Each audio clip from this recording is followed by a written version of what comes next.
Hello friends, welcome to Aradhya 143 YouTube channel. గుడ్డిగా అనుసరించడం మంచిది కాదు. ఒకరోజు ఒక సన్యాసి తన శిష్యులను వెంటబెట్టుకొని ఎటో బయలుదేరాడు.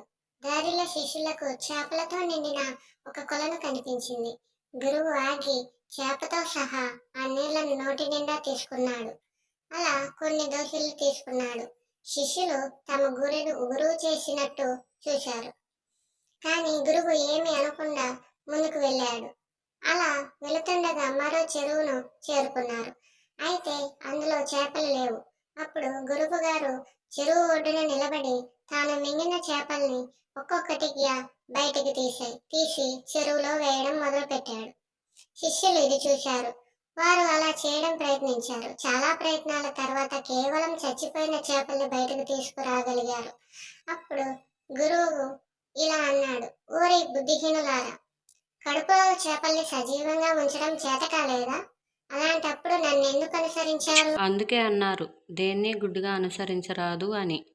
ఈ వీడియో మీకు నచ్చినట్లయితే please like and subscribe to my channel.